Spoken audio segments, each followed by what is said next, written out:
let's talk about M. Night Shyamalan's latest experience, Trap. I'm going to say this again. I'm a huge fan of M. Night Shyamalan. He is one of my favorite directors of all time. I think he just does something unique every time he makes a film. He is one of the few directors that is consistently making original stories, for better or for worse. And this is one of those movies that has a lot of potential. There is a lot of great things about it that I did enjoy. I did like the way he directed the concert scenes. I do like the cat and mouse chase that goes on in this film. I do like some of the more suspenseful moments and how they're directed in this film as well.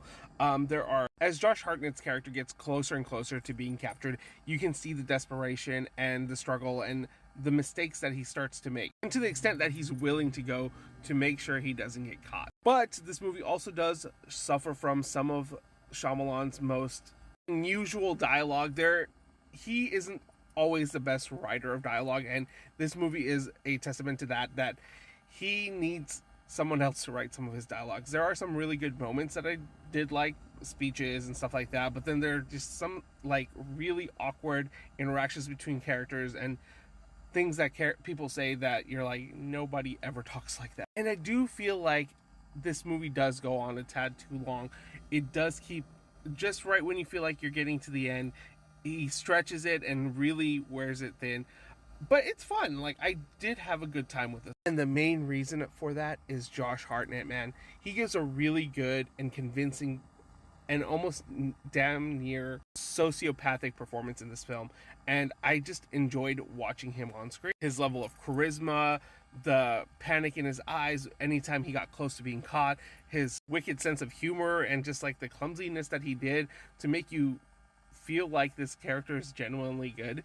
He's the main reason to watch this film. And the performances from his daughter also is really good, and surprisingly, M. Night Shyamalan's daughter, Silicon Night Shyamalan, who plays Lady Raven in this, is actually a pretty good actress.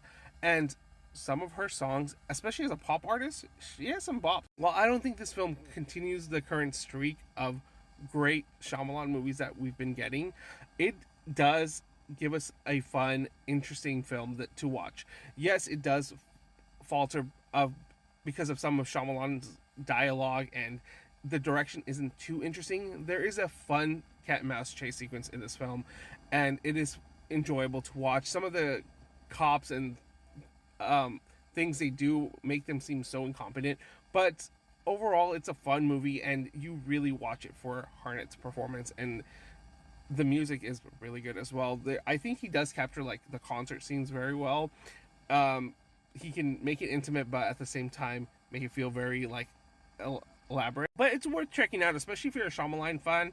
I can see where a lot of people will have criticisms with it, and I can totally agree with it.